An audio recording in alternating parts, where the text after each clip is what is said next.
Nunca voy a olvidar el sonido de mi nombre retumbando en la oficina. Pronunciado con esa frialdad quirúrgica que solo alguien que ya no te considera parte de su vida puede usar. Clara, necesito que salgas un momento. Alejandro Luján. Mi esposo y director general de Luján Innovaciones Digitales S.A. me llamó desde la puerta de la sala de juntas como si fuera una empleada más. Una nota desagradable en medio de la mañana. Cuando levanté la vista de la pantalla, todos ya nos observaban. Algunos con lástima. Otros con esa curiosidad morbosa que aparece cuando huelen una tragedia que no les pertenece. Caminé hacia él intentando mantener la dignidad pegada al cuerpo. Como si fuera una segunda piel. A su lado estaba Sofía Requena, la supuesta directora de operaciones. Con los brazos cruzados y una expresión que mezclaba satisfacción y superioridad. No dijo una palabra, pero su mirada lo decía todo, ya había ganado. Me quedé frente a ellos esperando una explicación, aunque en el fondo ya sabía lo que estaba por venir. La traición tiene un olor particular, y yo llevaba semanas percibiéndolo. Alejandro respiró hondo, como si fuera él quien estuviera sufriendo. Clara, hemos decidido prescindir de tus servicios. Recursos Humanos ya tiene tu documentación. No mencionó mi apellido. No mencionó que éramos socios. No mencionó que éramos esposos. Sofía dio un paso adelante. Entregándome un sobre como si fuera una sentencia. Firma aquí, por favor, murmuró, sin molestarse en fingir amabilidad. La sala entera guardó silencio. Podía escuchar el zumbido del aire acondicionado, el tecleo intermitente de alguien nervioso, incluso mi propio pulso golpeando en mis oídos. Intenté hablar. Pero 2 guardias de seguridad ya se acercaban. Alejandro ni siquiera me miraba, su vista estaba clavada en el suelo. Como si la simple idea de cruzar nuestros ojos pudiera hacerlo tambalear. Es por el bien de la empresa, añadió, sin emociones. Un guión aprendido. Un papel ensayado.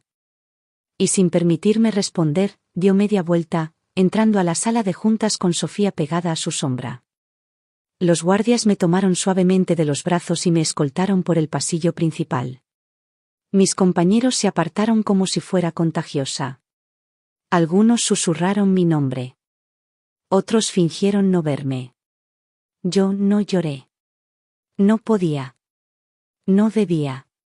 Porque aunque para ellos estaba siendo humillada, yo sabía algo que nadie más en ese edificio sospechaba. En exactamente 10 minutos, la estructura completa de esa empresa, mi empresa, comenzaría a desmoronarse. No por venganza, sino por justicia. Cuando crucé la puerta principal y sentí el aire frío de Madrid golpearme el rostro, abrí los ojos por completo. Si quieren entender cómo llegué a este momento, vuelvan conmigo al principio. Y así, mientras el reloj interno empezaba a correr, dejé que mi mente regresara al lugar donde todo empezó, Salamanca, 3 años atrás. 3 años antes, mi vida tenía un ritmo muy distinto.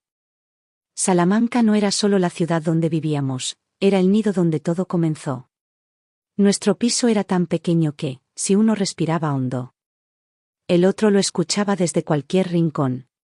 Pero había algo hermoso en esa estrechez, era el lugar donde Alejandro y yo aún éramos un equipo que creía en lo imposible. Trabajábamos jornadas que hoy, mirándolo desde la distancia, rozaban la locura. 16, a veces 18 horas diarias. Él se sentaba frente a la vieja mesa de madera, revisando listados de posibles inversores, redactando correos, persiguiendo clientes que, en aquel entonces, apenas sabían pronunciar nuestro nombre. Yo me quedaba frente al ordenador, construyendo línea por línea la plataforma que soñábamos convertir en algo grande. Programaba hasta que los dedos me hormigueaban. Y cuando eso pasaba, me levantaba, respiraba, y volvía a sentarme. Había noches en las que nos quedábamos dormidos sobre la mesa, rodeados de tazas de café frío y bocetos garabateados en servilletas. Ninguno se quejaba, al contrario. Nos daba risa despertar con el cuello torcido y prometer que al día siguiente solo trabajaríamos 12 horas. Obviamente, nunca cumplíamos esa promesa. El cansancio era real. Pero también lo era la ilusión. Cuando sonaba el teléfono y un cliente mostraba el mínimo interés, celebrábamos como si nos hubieran dado un premio internacional. Recuerdo una noche en particular. Alejandro recibió un correo de un fondo pequeño que quería saber más sobre nuestro proyecto. Nos miramos con los ojos abiertos como niños viendo un truco de magia. Él abrió una botella de vino barato que guardábamos para ocasiones especiales. Y brindamos con la mano temblorosa de emoción. En esos días, no había lujo. No había oficina elegante. Solo nosotros. 2 sillas cojas y un sueño que parecía demasiado grande para un piso tan pequeño. Y aún así, nunca dudamos. O al menos, yo nunca dudé de él. Una noche. Mientras revisábamos la primera presentación que pensábamos enviar a inversores más grandes, Alejandro me tomó la mano. Su expresión era tan seria que hasta apagó mi risa. Clara, dijo con esa voz firme que antes me hacía sentir segura, pase lo que pase, este proyecto será 50/50. Siempre. Lo dijo mirándome como si sellara un pacto de vida. Yo asentí, creyendo de verdad que las promesas hechas entre 2 personas que se aman no se rompen. En ese momento nació lo que más tarde conocerían como Luján Innovaciones Digitales S.A. Pero para mí, entonces, solo era nuestro proyecto. Nuestra criatura. Nuestra apuesta conjunta contra el miedo, la incertidumbre y la falta de recursos. Salamanca fue donde pusimos los cimientos, donde imaginamos el futuro. Donde Alejandro aún me veía como su socia y no como lo que llegó a verme después. A veces pienso que si hubiera sabido cómo terminaría todo, habría guardado una copia de esa promesa enmarcada en la pared. Mudarnos a Madrid fue el primer gran salto que dimos sin mirar atrás. Salamanca nos había dado el impulso inicial, pero la capital era otra cosa. Cuando llegamos, todavía recuerdo la sensación de estar metiéndonos en un mundo que hacía ruido incluso cuando estaba en silencio. Era una ciudad que respiraba prisa, ambición y competencia. Y por primera vez, Alejandro y yo sentíamos que nuestro proyecto ya no era solo un sueño, estaba tomando forma. Alquilamos una pequeña oficina en Chamartín. Nada espectacular, paredes blancas desnudas, lámparas que parpadeaban si conectábamos más de 2 ordenadores, y un olor a pintura reciente que tardó semanas en irse. Pero para nosotros era un palacio. Allí contratamos a nuestro primer equipo, 3 programadores jóvenes. Un diseñador y una administrativa que trabajaba medio tiempo mientras terminaba su máster. De pronto ya no éramos solo Alejandro y Clara, éramos una empresa. Una que tenía que funcionar con relojes, reuniones, objetivos y clientes reales. Yo me encargaba de la parte que más me apasionaba, la arquitectura del sistema, la ciberseguridad. El backend que hacía que todo lo que los demás veían funcionara en silencio, sin fallos. Era un trabajo invisible, de esos que nadie nota, hasta que algo falla. Y como nunca fallaba, nadie se preguntaba quién estaba detrás de eso. No me importaba. O al menos, eso decía entonces. Alejandro, en cambio, empezó a brillar. Lo veía transformarse cada vez que entraba a una reunión con inversores. Se erguía un poco más, su voz se volvía más grave, sus palabras más calculadas. Le gustaba ese escenario. Le gustaba que lo escucharan. Yo lo apoyaba, claro, siempre había pensado que él era la cara perfecta para el negocio. Pero no pude evitar notar que, poco a poco, cuando hablaba de la empresa, cada vez usaba menos el nosotros. Todo comenzó a cambiar el día que llegó Sofía Requena. Yo no estaba en la entrevista inicial, Alejandro la trajo como un fichaje estratégico para operaciones. Apareció con tacones que resonaban como una declaración de poder. Un currículum impecable y una sonrisa que parecía ensayada. Nada más verla, sentí un pequeño pinchazo en el pecho, una incomodidad que no supe colocar. No era celos, o al menos no quería aceptarlo así, era algo más sutil. Una intuición que te avisa antes de que tu mente entienda por qué. Al principio, todo era cordial. Sofía se acercaba a mi escritorio para preguntar dudas técnicas, aunque muchas veces las preguntas no tenían sentido. A veces la sorprendía observando a Alejandro con más atención de la necesaria. Él lo negaba diciendo que yo estaba cansada, que estaba leyendo demasiado entre líneas. Tal vez tenía razón, pensaba yo, pero aún así, el pinchazo seguía ahí, como una alarma silenciosa. El éxito llegó más rápido de lo que imaginábamos. Un contrato grande. La primera ronda de inversión y un artículo en un medio tecnológico que hablaba de Alejandro como el nuevo referente empresarial. Su nombre. No el mío. No el nuestro. Yo celebré con ellos. Pero por dentro, algo empezaba a resquebrajarse. El primer indicio de que algo empezaba a romperse no llegó como un golpe seco, sino como una grieta silenciosa. Fue en una reunión con un potencial cliente internacional. Yo llevaba semanas preparando la integración técnica que haría funcionar la nueva versión de la plataforma, afinando cada módulo, revisando cada protocolo de seguridad. Era mi trabajo, mi creación, mi sello. Pero cuando el cliente preguntó quién había diseñado la arquitectura, Alejandro no dudó ni un segundo, nuestro equipo técnico. Bajo mi supervisión directa. Me quedé inmóvil. No era rabia lo que sentí, sino una especie de desconcierto frío. Miré a los presentes buscando alguna reacción. Nadie notó nada. Nadie sabía que la única supervisión que Alejandro había hecho era pasar por detrás de mi silla mientras yo trabajaba. Después de la reunión, le pedí hablar a solas. ¿Por qué dijiste que tú supervisaste la arquitectura?, pregunté, intentando mantener la voz tranquila. Él suspiró, como si fuera yo la que estaba exagerando. Clara. No seas tan literal. Hablo por la empresa. Es mejor que lo vean así. A los clientes les da confianza.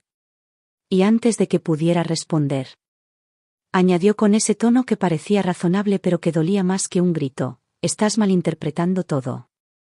Ese fue el inicio del gaslighting. Sutil. Quirúrgico. Eficaz. En las semanas siguientes, noté cómo Alejandro y Sofía empezaban a formar una especie de burbuja laboral de la que yo quedaba fuera. Primero eran comidas rápidas para hablar de operaciones.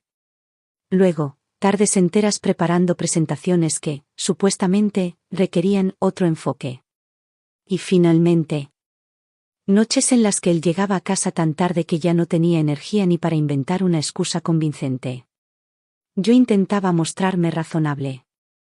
Intentaba tener conversaciones adultas, profesionales. Pero cada intento era devuelto con frases que me desgastaban un poco más. No pienses mal, te estás imaginando cosas. Solo es trabajo, Clara. Cada una de esas frases se clavaba como una aguja fina que apenas sangra, pero duele igual.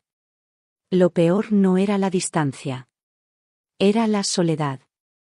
Una soledad absurda, ilógica, porque se daba justo en el lugar donde más presente había estado, mi empresa. Nuestra empresa. Caminaba entre mesas donde antes me sentía parte fundamental, y de alguna manera, todo había empezado a volverse ajeno, frío. Como si la empresa respirara en un ritmo del que yo ya no formaba parte. El momento que realmente me abrió una herida llegó un martes por la tarde. Estábamos revisando un informe cuando Sofía entró a la sala de reuniones con pasos decididos. Ale, ¿tienes un minuto?, dijo, como si ese apodo formara parte natural del ambiente. Ale. Un apodo íntimo, suave, demasiado familiar como para una relación estrictamente profesional. Lo dijo frente a todos. Y lo peor no fue escucharlo. Lo peor fue que Alejandro no la corrigió. No aclaró nada. Ni siquiera se incomodó. Solo se levantó y salió con ella, dejándome allí con una sonrisa congelada que me pesaba como piedra. En ese instante, algo dentro de mí se quebró sin hacer ruido. No era solo celos. No era inseguridad. Era una certeza devastadora: la distancia ya no era accidental. Estaba siendo construida, poco a poco, de manera consciente o inconsciente, pero inevitable. La noche en que todo se desmoronó no fue dramática ni ruidosa. No hubo gritos, ni puertas que se cerraran de golpe, ni escenas dignas de una película. Fue una noche silenciosa, casi tranquila, en la que solo se oía el zumbido del ordenador y mi respiración contenida. Alejandro había dicho que se quedaría en la oficina, afinando una presentación urgente. Yo, incapaz de dormir, decidí adelantar trabajo desde casa. Encendí el portátil de la empresa para revisar unos módulos de seguridad. Era un equipo compartido que usábamos cuando trabajábamos desde el piso de Madrid. Lo que no sabía era que la sesión de Alejandro había quedado abierta. Cuando el correo corporativo se actualizó automáticamente, la pantalla se llenó de mensajes. Y bastó un solo vistazo para que el mundo dejara de tener suelo. El primero era de Sofía: te echo de menos hoy. No sé cómo pude aguantar sin verte en la reunión. Le siguieron otros con tono aún más íntimo, con frases que no quise leer 2 veces. Mensajes enviados desde la oficina, desde el móvil, desde la sala de juntas. Fotos de sobremesas que se suponían eran almuerzos de trabajo. Mi estómago se cerró. Pero eso no fue lo peor. Deslicé el cursor hacia un hilo marcado como Operación Q4. Pensé que era un asunto financiero. Cuando lo abrí, descubrí la verdadera operación: cómo deshacerse de mí del proyecto. Leí frases frías. Quirúrgicas: Clara no se adapta al nuevo modelo. Es demasiado emocional para liderar equipos. Podemos justificar su salida por rendimiento. Y la peor de todas. Escrita por Alejandro: lo que construyó puede ser reasignado. La empresa necesita una imagen más estable. Seguían intercambiando documentos internos. Reorganizando mis funciones, discutiendo cómo convertir mi ausencia en una ventaja para sus propios planes. Y allí, entre los archivos adjuntos, encontré algo que me dejó sin respiración: un informe interno firmado por Sofía, donde se me describía como inestable, conflictiva, difícil de dirigir. Cada palabra era una puñalada. Yo, que había construido la plataforma desde cero, que había dado cada hora de mi vida para que esa empresa existiera, era ahora un estorbo. Pero la herida más profunda llegó al abrir una carpeta llamada Reestructuración Legal. Dentro había borradores de contratos, documentos notariales y un acta modificada donde mi nombre ya no figuraba como cofundadora. Mi propio esposo había eliminado mi existencia jurídica del proyecto que yo misma había creado. No lloré. No grité. Me quedé quieta, mirando la pantalla como si no perteneciera a mi vida. Y entonces ocurrió algo extraño: en vez de romperme, me calmé. Una calma precisa, afilada, como la de un cirujano antes de hacer un corte definitivo. No iba a confrontarlo. No iba a pedir explicaciones. Iba a documentarlo todo. Abrí carpetas, descargué correos. Copié grabaciones de reuniones donde él se atribuía mi trabajo. Guardé capturas de mis commits del repositorio original, pruebas irrefutables de mi autoría. Incluso registré cambios del código que solo yo podía haber escrito. Mientras el reloj avanzaba hacia la madrugada, entendí algo con una claridad que dolía: Alejandro y Sofía querían borrarme. Pero yo no iba a desaparecer. La mañana siguiente amaneció con un Madrid gris, húmedo. Como si la ciudad quisiera acompañar el peso que llevaba sobre los hombros. Dormí apenas 2 horas, pero tenía la mente más clara que nunca. Sabía que ni los correos, ni los informes, ni los documentos legales bastaban si no construía una estrategia sólida, legal y técnica. Así que pedí cita inmediata con un abogado especializado en propiedad intelectual y derecho societario. No podía permitirme un error. Cuando entré en su despacho, en un edificio antiguo cerca del Retiro, tenía las manos frías. Le conté todo: la empresa, el código, la eliminación de mi nombre como cofundadora. Los correos que demostraban una conspiración interna. El abogado escuchó sin interrumpirme, tomando notas con una seriedad que me dio confianza. Cuando terminé, se recostó en la silla y dijo con absoluta tranquilidad: Clara, si lo que dices se puede probar, tienes un caso muy fuerte. Pero necesitas evidencias técnicas impecables. Sin eso, ellos pueden alegar que tú no contribuiste al desarrollo. Eso fue lo que me impulsó a actuar con precisión quirúrgica. De vuelta en la oficina, noté algo diferente. No fue una frase concreta, ni un gesto puntual. Fue la suma de pequeñas actitudes, conversaciones que se callaban cuando yo entraba, miradas evasivas. Proyectos de los que de pronto quedaba excluida. Alejandro y Sofía ya habían comenzado su campaña interna para aislarme. La empresa que yo había construido estaba empezando a tratarme como a una intrusa. No reaccioné. No hice preguntas. No caí en provocaciones. En cambio, seguí trabajando con la misma eficacia de siempre, o al menos eso parecía. Porque, en secreto, empecé a preparar mi defensa técnica. No introduje fallos destructivos, jamás habría saboteado mi propio trabajo, pero sí añadí puntos de falla controlados, pequeñas llaves criptográficas. Módulos que solo podían activarse o revertirse con combinaciones que yo misma había diseñado. Eran completamente reversibles, elegantes. Invisibles para cualquiera que no supiera dónde mirar. No perjudicaban al funcionamiento, pero sí demostraban, sin margen de duda, que yo era la autora del núcleo del sistema. También reestructuré parte del backend para incorporar patrones de diseño que llevaba usando años, mi firma técnica personal. Registré todas las versiones en un repositorio privado con sellado de tiempo, para poder demostrar cronológicamente mi trabajo. Sabía que si llegaba el momento de pelear legalmente, esos detalles serían mi mejor defensa. Mientras hacía todo aquello, el dolor que había sentido la noche anterior comenzó a transformarse. Ya no era el dolor difuso de quien descubre que ha sido traicionado, ahora era una determinación fría. Estable, casi matemática. No iba a suplicar. No iba a rogar que me reconocieran. Iba a defender lo que era mío. Había trabajado demasiado, había sacrificado salud, horas. Vida personal, para que ahora pretendieran borrarme como si fuera un error administrativo. Alejandro y Sofía podían creer que tenían el control. Pero yo había dado el primer paso para recuperarlo. Cuando los guardias me escoltaron hasta la calle y la puerta automática se cerró detrás de mí, sentí un silencio extraño.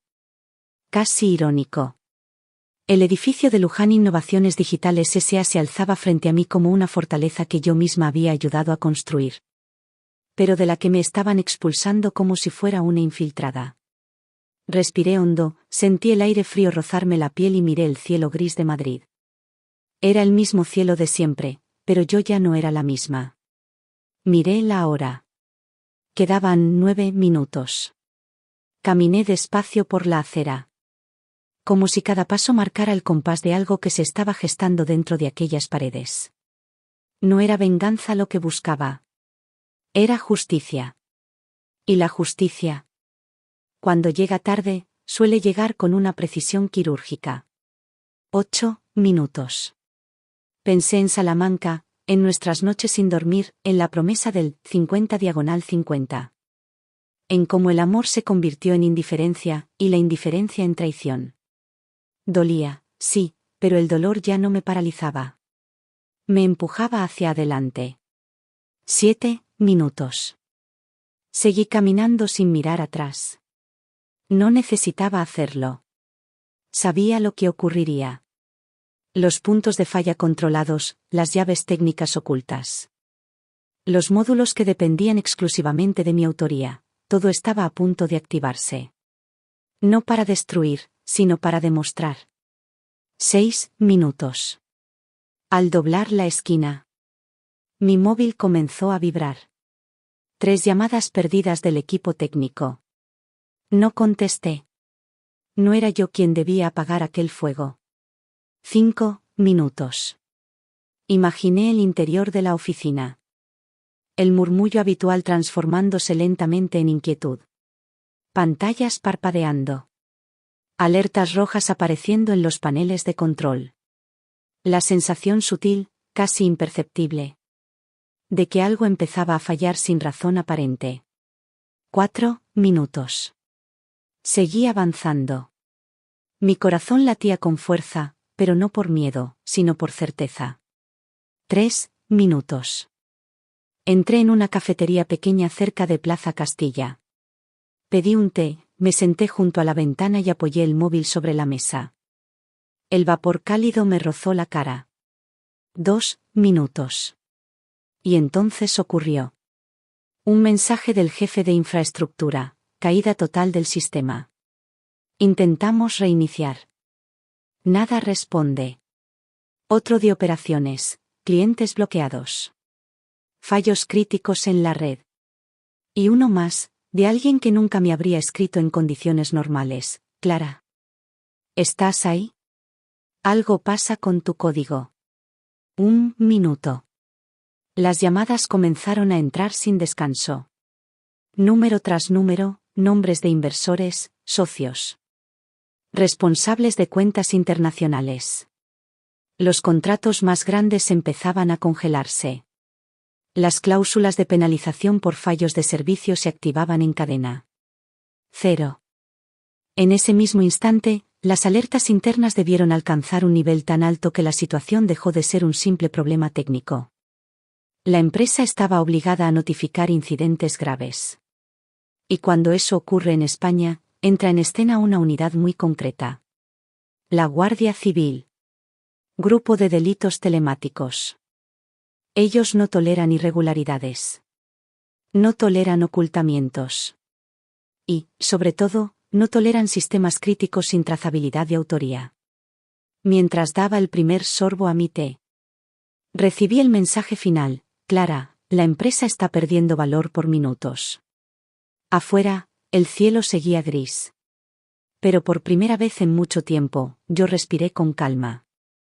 La mañana después del colapso de la empresa fue extrañamente tranquila. Me desperté sin alarma, sin prisa, sin el peso de un proyecto que ya no me pertenecía. Madrid seguía rugiendo con su ritmo habitual al otro lado de la ventana. Pero por primera vez en mucho tiempo sentí que no tenía que correr detrás de nada ni demostrar nada a nadie. Era extraño, pero liberador. Durante semanas, mientras la tormenta envolvía a Luján Innovaciones Digitales S.A., yo guardé silencio. No di entrevistas, no respondí correos de antiguos compañeros que querían saber mi versión. No expliqué nada. Decidí dedicarme a reconstruirme. A entender quién era más allá de una empresa, más allá de Alejandro. Más allá de los sacrificios que había normalizado como parte de mi vida. Mi abogado me sugirió aprovechar mi reputación técnica para ofrecer servicios independientes. Lo pensé poco, casi por impulso, y abrí una pequeña consultoría de ciberseguridad en el mismo barrio donde años atrás habíamos puesto nuestra primera oficina. No tenía grandes expectativas. Solo quería un espacio propio. Pero la respuesta del mercado fue inmediata. Correos de empresas medianas, startups en crecimiento. Incluso un par de corporaciones que buscaban revisar sus sistemas tras enterarse, por la prensa, del misterioso colapso de la compañía de Alejandro. No tuve que explicar demasiado. Mi trabajo hablaba por mí. En cuestión de meses, mi agenda estaba llena. Era sorprendente. Y profundamente sanador. Volví a sentir esa chispa que había tenido en Salamanca, el gusto por resolver problemas complejos, por diseñar sistemas sólidos. Por ver a un cliente respirar tranquilo tras una auditoría exitosa. Recuperé la sensación de competencia, pero esta vez sin miedo a que alguien se adjudicara mi esfuerzo. Cada correo, cada recomendación, cada pago, llevaba mi nombre. Solo el mío. Y a nivel personal, también comencé a notar cambios. Dormía mejor. Comía mejor. Paseaba por Madrid sin sentirme vigilada ni medida. Empecé a reconocerme en el espejo sin el cansancio crónico que me había acompañado durante años. Descubrí que la soledad, cuando no viene impuesta, puede ser un lugar de descanso. Mientras tanto, Luján Innovaciones Digitales S.A. se hundía. La Guardia Civil mantenía la investigación abierta. Los clientes se marchaban. Los inversores se retiraban. Los titulares hablaban de gestión negligente, fallas críticas y posibles irregularidades internas. Alejandro, según supe por terceros, estaba desesperado, intentando salvar un barco que había empezado a hundirse mucho antes del colapso. Y Sofía. Sofía simplemente desapareció. No volvió a la oficina. No contestó correos. No publicó nada en redes. Como si nunca hubiera existido. A veces, cuando cierro el portátil después de una jornada tranquila, siento una mezcla curiosa de liberación y nostalgia. Liberación por haberme desprendido de aquello que casi me destruye. Nostalgia por lo que un día fue nuestro sueño. Antes de que se convirtiera en un campo de batalla. Pero ya no duele. Ahora es solo un recuerdo. Un recuerdo que me enseñó que renacer también es una forma de justicia. La noche en que Alejandro llamó a mi puerta. El aire de Madrid estaba tan frío que parecía cristalizar los sonidos. Había terminado una jornada tranquila. Revisando un informe de ciberseguridad y apagando lentamente las luces del apartamento. No esperaba visitas. Mucho menos a él. Cuando abrí la puerta. Tardé unos segundos en reconocerlo. El hombre que tenía enfrente no era el director general impecable que solía dar entrevistas ni el marido distante que me había mirado con soberbia tantas veces. Este Alejandro estaba demacrado, con los ojos hundidos, la barba descuidada y los hombros caídos como si llevara encima el peso de un edificio entero. Clara, dijo. Y la voz se le quebró en una sola sílaba. No sentí odio. Tampoco amor. Sentí distancia. Una distancia tranquila, madura. La que llega cuando por fin dejas de pertenecer al dolor que alguien te causó. Lo invité a pasar porque, a pesar de todo, había algo humano en su derrumbe que no podía ignorar. Se sentó en el sofá como si no supiera dónde colocar el cuerpo. Miraba el suelo, las manos, las paredes. Cualquier cosa menos mis ojos. Todo está mal, murmuró finalmente. La empresa, los inversores, la investigación. No sé cómo sostenerlo. Respiró hondo, casi temblando. Necesito tu ayuda. No puedo ocultarlo más. Lo observé en silencio, esperando que dijera lo que venía después. Los sabía. Él también. Quiero que vuelvas, continuó. Puedo devolverte tu participación, darte el control absoluto del área técnica, incluso colocar tu nombre como directora de innovación. Solo ayúdame a salvarlo. Esas palabras, que antes habrían encendido mi ilusión, ahora caían en un vacío. Habían pasado demasiadas cosas, se habían dicho demasiadas mentiras. Se habían roto demasiadas promesas. Aún así, no me alegraba verlo así. Nadie merece derrumbarse de esa manera, ni siquiera quien te traicionó. Me quedé mirándolo largo rato. No buscaba venganza. Solo buscaba claridad. Alejandro, dije finalmente, con una calma que incluso a mí me sorprendió, no estoy aquí para rescatarte. Ni para arreglar lo que destruimos juntos. Levantó la vista, desesperado, como si aún esperara que mis palabras pudieran salvarlo del abismo. Pero si voy a ayudarte a salvar lo que yo construí. Su respiración se detuvo. Creo que entendió. Por primera vez en mucho tiempo. Entendió algo sin necesidad de que lo explicara. No lo haré por ti, añadí, sin elevar la voz. Lo haré por mi código. Por mi trabajo. Por mi nombre. Durante un segundo, vi en sus ojos todo lo que alguna vez fuimos, amor, esfuerzo, ambición compartida. Luego desapareció. Y quedó solo el hombre que pedía ayuda porque ya no quedaba nadie más a quien acudir. Asintió lentamente, como quien acepta una verdad que no puede cambiar. Gracias, murmuró. Aunque no sea por mí. Cerré la puerta detrás de él con una extraña sensación de paz. Por primera vez, tenía claro que podía mirar hacia atrás. Sin perder el rumbo hacia adelante. Volver a entrar en el edificio de Luján Innovaciones Digitales S.A. fue una experiencia extraña. No lo hice como empleada, ni como esposa. Ni como víctima de una traición. Lo hice como lo que siempre fui, la arquitecta del sistema, la mente técnica que sostenía la estructura que otros pretendieron atribuirse. Los empleados levantaron la vista apenas crucé la puerta. Algunos sonrieron tímidamente, otros parecían contener un suspiro de alivio. No hubo aplausos, ni discursos, ni dramatismos. Solo una sensación palpable de que algo en la empresa regresaba a su eje natural. Lo primero que hice fue pedir acceso total a los servidores y al repositorio principal. El equipo técnico se reunió a mi alrededor, casi en silencio, esperando instrucciones. Me senté frente al panel central, respiré hondo y comencé a deshacer, uno por uno, los fallos controlados que yo misma había dejado. No eran destructivos. Pero sin las llaves correspondientes habían colapsado la operatividad del sistema. En cuestión de horas, los errores críticos empezaron a desaparecer. Los bloqueos se liberaron. Los módulos de seguridad volvieron a responder. Cada línea recompuesta era un recordatorio silencioso de quien había hecho posible aquella plataforma. A mitad de la tarde recibimos la primera llamada de un cliente importante. Después, otra. Y otra más. Todos querían confirmar lo que ya sospechaban, que la persona que realmente podía salvar la empresa no era Alejandro, ni Sofía, ni ningún inversor. Era yo.